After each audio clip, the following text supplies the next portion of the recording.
Dan saya membiasakan diri, walaupun saya difasilitasi supir dari kantor, tapi saya untuk urusan pribadi pasti harus menggunakan supir pribadi atau saya sendiri. Dan itu kebiasaan sejak jadi pimpinan KPK. Jadi karena nggak ada supir, ya saya antar anak saya. Biasanya saya mengantar itu pagi-pagi sekali, tapi memang pada saat kemarin tuh hari Jumat agak terlambat, jadi saya baru keluar dari rumah 6:30.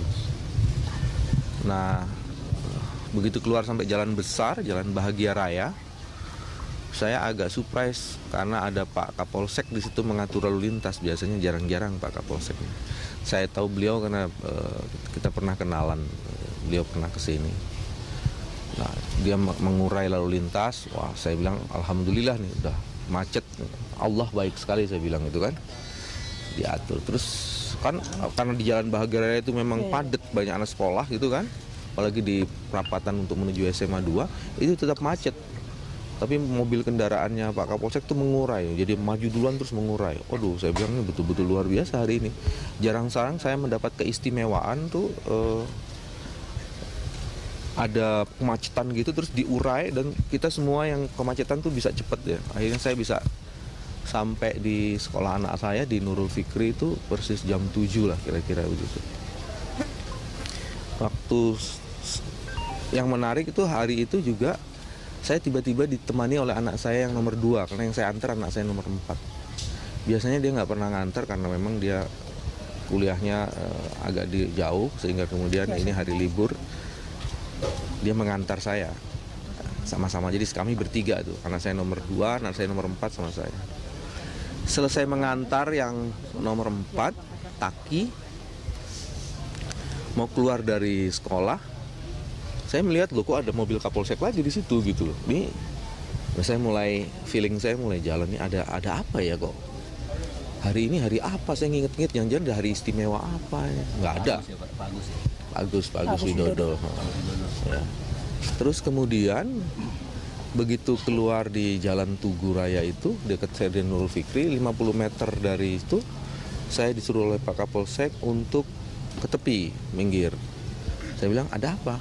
Pemeriksaan mobil katanya. Oh, aneh juga kayaknya nggak ada operasi zebra atau apa gitu ya. Tapi ya sudahlah karena petugas itu saya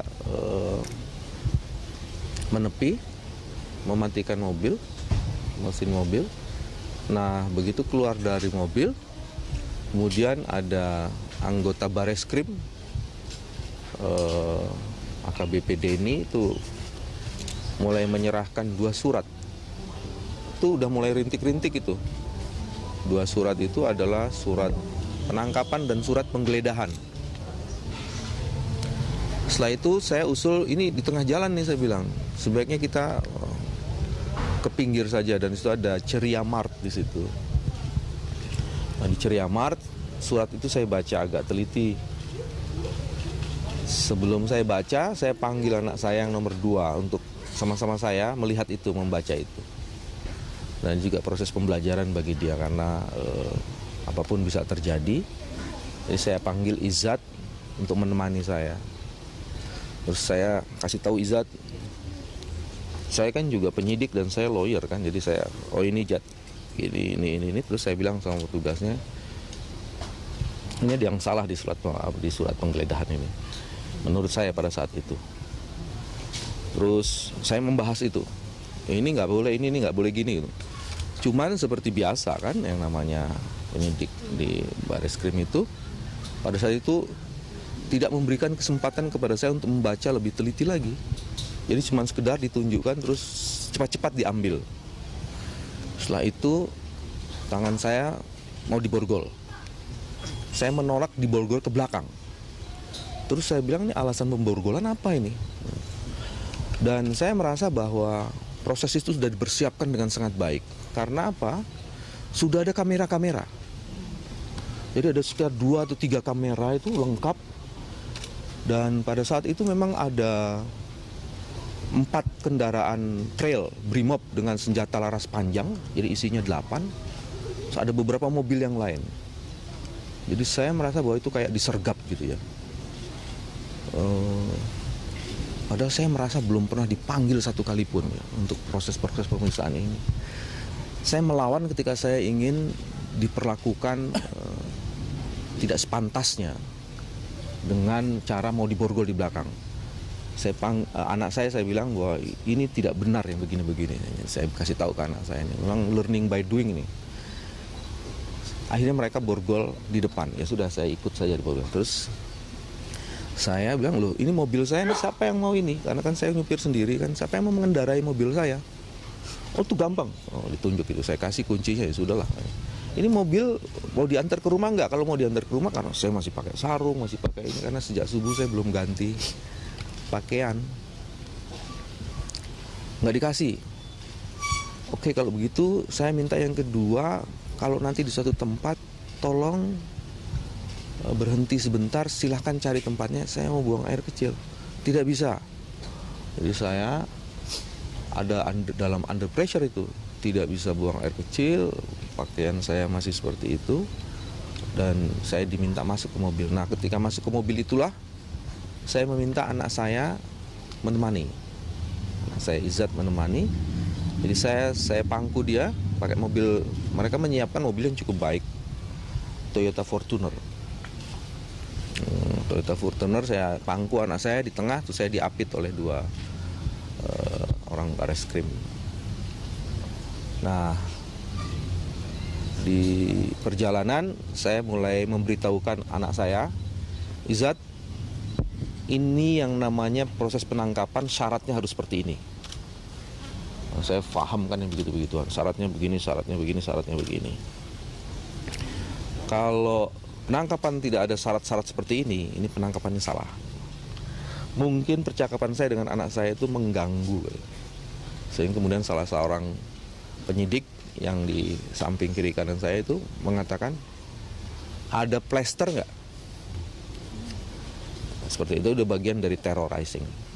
Yang agak kelewatan tuh sebenarnya, begitu saya masuk mobil dan ini anak saya itu, terus ada salah seorang itu mengatakan, Mas Bambang lupa ya sama saya. Ya memang pasti saya lagi nggak berpikir macam-macam. Mas Bambang ini supaya tahu saja ya, perkaranya ini banyak.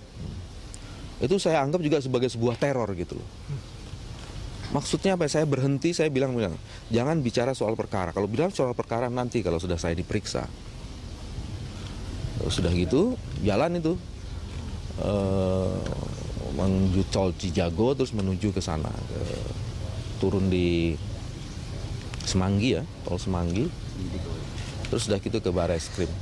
Udah prosesnya begitu. Nah, di dalam perjalanan itu sebelum jauh itu saya juga merasa diteror dengan yang lain. Karena anak saya yang nomor 4 mulai ditanya-tanya gitu kan. Saya bilang saya tidak suka dengan pertanyaan-pertanyaan di luar kepentingan proses pemeriksaan. Maksudnya apa yang tanya-tanya gitu. Tapi akhirnya di dalam perjalanan kan nggak enak tuh kalau begitu kan. Ya saya mulai membuka percakapan yang ringan-ringan lah. Salah satu percakapannya adalah soal rokok gitu. Anak saya kan sekolah di Fakultas Kedokteran, jadi dia lihat ada rokok macam-macam, mulai mempersoalkan, ini rokok siapa gitu. Ngobrolnya santai sekali.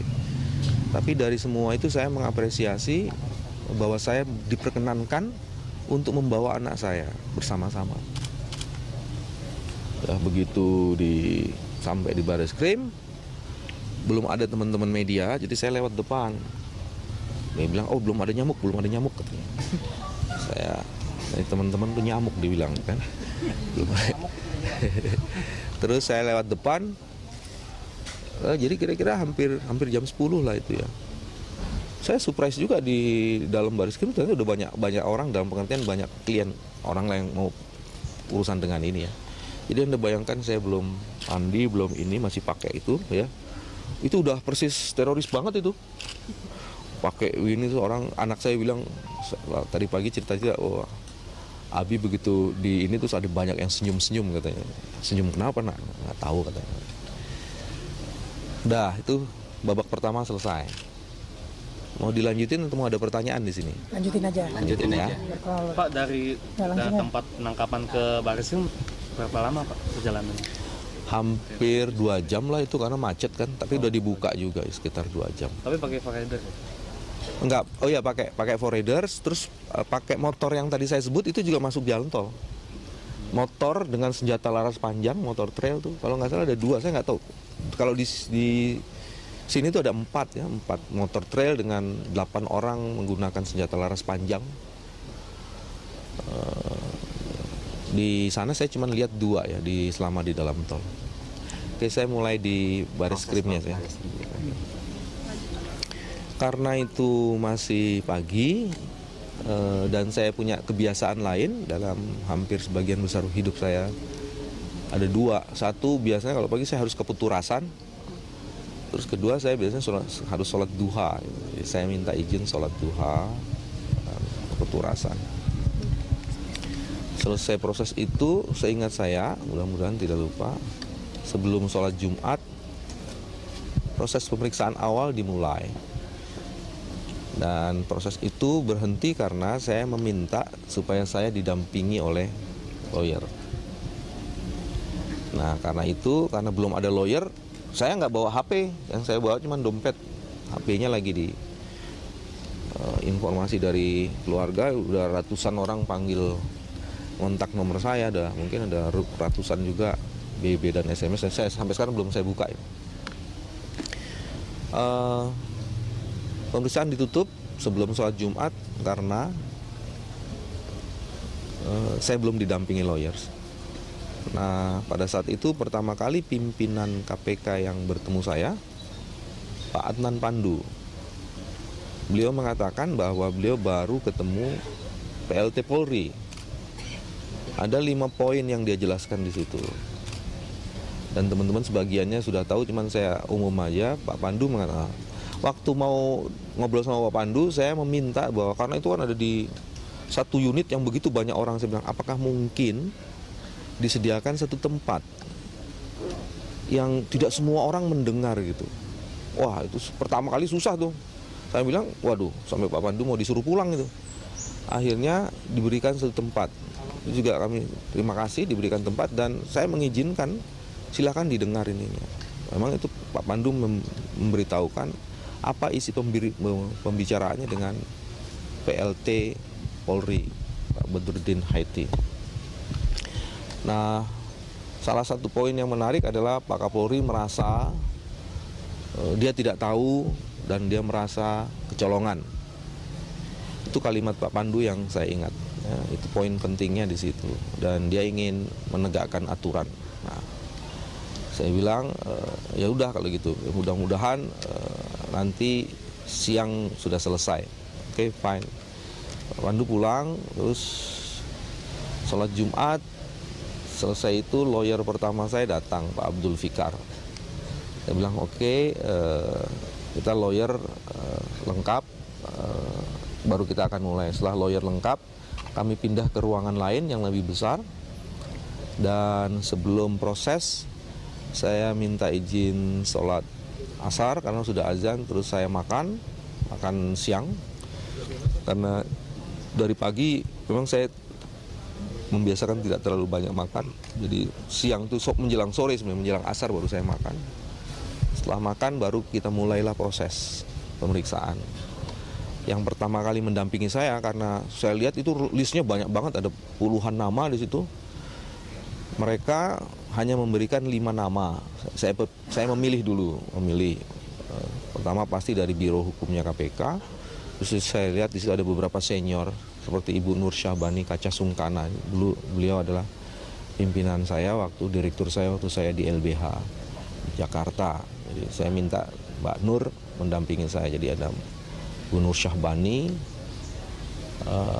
Abdul Fikar Hajar, ini kolega saya lawyer, terus Iskandar Son Haji juga begitu, terus ada Ibu Katrina dari KPK, terus satu lagi saya lupa, ada 5 orang. Nah, waktu proses pemeriksaan, saya mulai membaca secara teliti penangkapan, penggeledahan, dan surat-surat lainnya. Nah, saya merasa bahwa surat penangkapan saya harus minta berkali-kali gitu loh, baru dikasih. Katanya sudah dikirim. Karena saya penting, ini saya sebagai lawyer, sebagai penyidik juga, saya harus baca detail gitu. Dan saya merasa pada saat itu surat penangkapan yang diberikan saya di Bareskrim itu berbeda dengan surat yang saya baca. Perbedaan yang saya ingat adalah satu itu berkaitan dengan alamatnya, terutama soal kecamatan dan kelurahan. Dan saya berulang kali minta sebelum pemeriksaan tapi nggak pernah dikasih. Baru pada saat pemeriksaan, jadi saya bikin note di situ di samping ini. Ini surat pemanggilan saya sebagai surat penangkapan saya ini kayaknya berbeda yang diberikan pada saya dengan berbeda yang diperlihatkan kepada saya. Nah itu yang saya penggeledahan saya minta tapi saya nggak dikasih. Penggeledahan nggak dikasih. Oke. Terus saya baca, saya mulai melihat apakah ada surat perintah penyidikan. Saya nggak dikasih tuh, cuman dikasih lihat sebentar gitu, saya mau baca lebih teliti nggak bisa. Jadi pada saat itu saya merasa bahwa ini proses yang tidak biasa. Karena saya tahu persis bagaimana hukum acara dan kebiasaan dalam berproses. Setelah saya membaca agak teliti, saya melihat ada beberapa hal penting di situ. Bagian yang pertama adalah proses yang sangat cepat sekali. Laporan dibuat pada tanggal 19 Januari oleh seseorang yang mengaku bernama Sugianto Sabran kalau nggak salah. Pada tanggal 20 Januari itu sudah ada surat perintah penyidikan, ada surat perintah penggeledahan, dan surat perintah penangkapan. Surat perintah penggeledahan, ada dua itu. Surat perintah penangkapan tuh tanggal 22 Januari. Pada titik ini memang kecepatan untuk menyelesaikan masalah seperti itu menurut saya agak surprise saya. Ada contoh lain, saya baru tahu dari Mas Bambang Harimurti, penggunaan pasal itu dalam satu case yang lain, itu sampai hari ini belum pernah itu kasus itu ditindaklanjuti gitu loh. Jadi saya merasa teman-teman di kepolisian sudah meningkat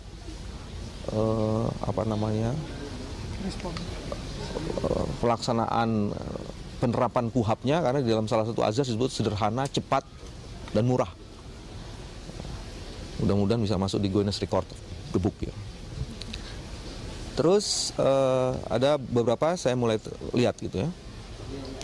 Pertama di surat penangkapan. Dalam isinya itu saya akan diperiksa gitu. Jadi surat penangkapan bukan kalau penangkapan saya menangkap ini dengan alasan itu, tapi di situ beda tuh. Isinya tuh saya akan diperiksa. Jadi kata-kata penangkapan yang di dalam itu nggak ada gitu loh, di dalam konten itunya. Dan penangkapan itu kan harus 1 kali 24 jam. Di situ surat itu mengatakan di poin keduanya bahwa penangkapan ini dilakukan sampai dengan selesai.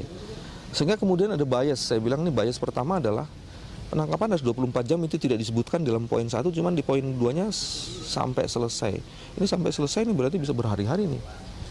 Nah, saya masukkan itu sebagai catatan saya. Catatan yang kedua saya masukkan tuh pasal 242-nya. Di pasal 242 itu ada ayat 1, ayat 2, ayat 3. Maka kemudian saya bertanya, ini yang dikenakan kepada saya ayat yang mana ini? Coba dijelaskan. Mas, ini harus Anda sebut saya ini sebagai pembujuk, penyerta, pelaku penyerta atau apa? Saya ini bukan, kalau itu pasal 55 ya. Saya ini apakah melakukan, saya yang di bawah sumpah palsu, saya yang mempengaruhi atau siapa? Nah itu menurut saya nggak jelas, padahal surat seperti itu harus jelas karena ini penting untuk pembelaan saya. Dan juga ini penting bagi mereka, karena kalau saya harus menjawab kan harus nggak bisa kayak nebar jala gitu kan. Nah begitupun pasal 55-nya, kalau di KPK itu kalau menghubungkan pasal 55 pasti dia sebut pasal 55 ayat 1 ke 1 KUHP. Karena itu masing ayat 1 ke 1, ayat 1 ke 2, ayat kedua itu beda-beda ya. Kualifikasi deliknya tuh beda-beda. Jadi saya merasa bahwa saya tidak mendapatkan kejelasan yang clarified gitu untuk saya menjawab pertanyaan-pertanyaan itu. Sehingga kemudian di dalam pertanyaan lanjutan setelah proses awal yang tadi berhenti, saya mempertanyakan, saya mohon dijelaskan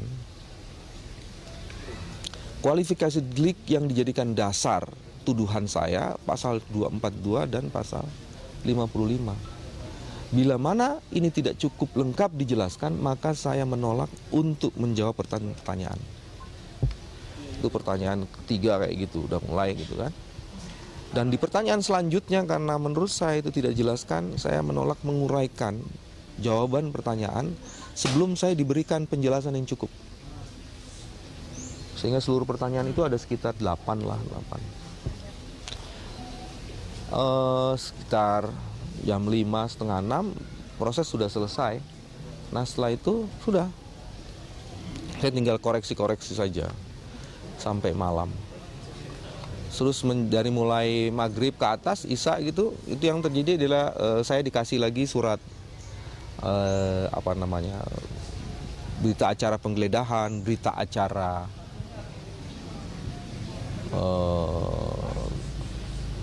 penangkapan. Jadi itu kalau tadi kan suratnya, sekarang berita acaranya gitu.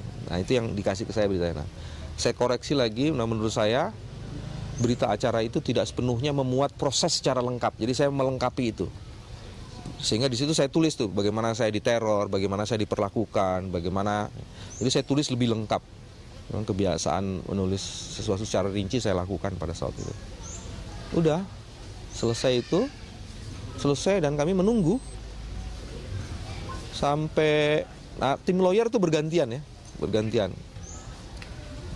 Ada saya dipasok oleh kantor makan malam. Sampai tengah malam kita belum jelas ini kok proses ini apa yang kurang. Udah selesai semua, ini apa yang kurang.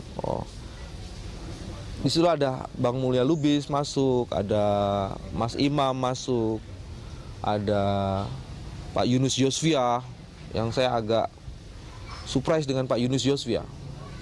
Dia masuk, dia salaman, dia peluk saya, terus saya ini juga pejuang. Saya memperjuangkan negara ini. Saya tidak suka negara saya diperlakukan seperti ini. Saya agak haru itu. Saya tidak kenal dekat dengan beliau, tapi dia mengucapkan kata-kata luar biasa sekali. Ada Profesor Kiki ya dari LIPI itu keluar masuk lah. Terus ada Mas Ahmad Santosa, ada Profesor Denny, ada macam-macam situ. Keluar masuk. Tapi tetap di ruangan tuh harus ada 5 lawyer. Kayak kalau udah ini ya mereka harus sebagian harus keluar. Kadang-kadang juga diperkenalkan. Tapi seluruh proses di dalam Barreskrim harus diapresiasi, dilakukan secara baik. Jadi saya harus juga mengucapkan apresiasi itu. Jadi tengah malam jam 1:30 atau 1:30 gitu ya. Awalnya dinyatakan bahwa kemungkinan besar saya ditahan. Ya, kita siap-siap dan saya sudah ada surat perintah penahanan. Terus dalam surat perintah itu saya lihat, ini masih ada yang kurang, terus saya lengkapi. Jadi saya tidak menandatangani itu supaya konsisten dari awal. Berita acara penolakan penahanan. Setelah itu dibuat berita acara penahanan, terus saya juga melakukan penolakan terhadap itu. Udah. Terus ketua tim penyidik datang ketika Bang Mulya ada di sana, dan itu sebabnya kemudian saya menduga Bang Mulya menjelaskan kepada publik bahwa saya firm ditahan. Tapi kok nggak ditahan-tahan, kan saya harus persiapan nih, udah dari pagi itu kan, dari subuh sampai jam 1:30 itu saya belum istirahat sekalipun gitu. Jadi saya sudah mulai agak kelelahan. Komnas HAM ada di situ terus. Bahkan saya mendapat surat dari Komnas HAM, dia mengajukan permohonan penangguhan. Salah satu anggota Komnas HAM tuh sudah mengatakan, ini udah torture nih, udah malam. Saya nggak mengambil respon terhadap itu. Sudahlah. Ketua Komnas HAM, Profesor Hafid Abbas juga datang. Hampir sebagian besar anggota Komnas HAM menjenguk saya pada malam itu. dan sebagian besar teman-teman juga diperkenakan masuk, tapi tidak boleh masuk di ruang pemeriksaan. Jadi kadang-kadang selesai waktu mau sholat saya ketemu macam-macam. Nah, pada saat malam itu terakhir itu Pak Pandu dan Pak Zulkarnain datang bersama-sama ketua tim penyidiknya. Rupanya beliau baru ketemu Pak Badrudin lagi, dan pada saat itulah ketua tim penyidik menjelaskan sesuatu yang itu berbeda dengan penjelasan awal. Saya diperkenalkan pulang. Ya sudah, setelah itu dengan jaminan Pak Pandu dan Pak Zulkarnain. Jaminannya adalah saya akan kooperatif, kalau dipanggil harus datang, dan saya memang pasti harus seperti itu. Saya ingin menunjukkan sebagai seorang penegak hukum, kalau menghadapi masalah hukum ya harus menunjukkan kualitas penegak hukumnya. Jadi saya pasti akan, kalau dipanggil ya pasti datang. Di pemeriksaan selanjutnya kemungkinan minggu depan, saya nggak tahu, dari surat panggilan akan ditujukan kepada kantor. Ada pertanyaan celetukan ya, ini sebagai dari beberapa teman lawyer selama proses ini. Misalnya gini, kenapa kok saya diambil dengan cara seperti itu? Kenapa nggak datang aja ke C1? Penyidiknya dengan bercanda, kalau ke C1 mana bisa kita ambil katanya. Jadi ya rupanya seperti itu, dan saya mendengar dari beberapa teman yang saya jumpai di seputar sini sampai karena hubungan saya dekat sama teman-teman di kampung dan macam-macam itu. Memang saya sudah, rute saya mengantar anak itu supaya sudah diintai gitu. Mereka juga masuk di sekolah. Anak saya tanya-tanya ke satpamnya.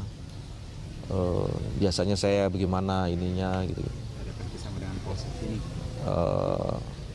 Saya tidak boleh menyalahkan Kapolsek karena beliau itu kan pengawas keamanan macam-macam. Saya melihat wajah Pak Kapolsek juga ada dalam situasi yang dilematis gitu ya. Sulit sekali dia ini. Nah, itu proses selama di Bareskrim. Ada pertanyaan atau lanjutkan? Ada beberapa pertanyaan sih Pak kemarin di Bareskrim. Yang kan ada 2 pemeriksaan ya. Yang pemeriksaan pertama itu sekitar 3 pertanyaan, dan itu ditutup karena saya belum ada lawyer.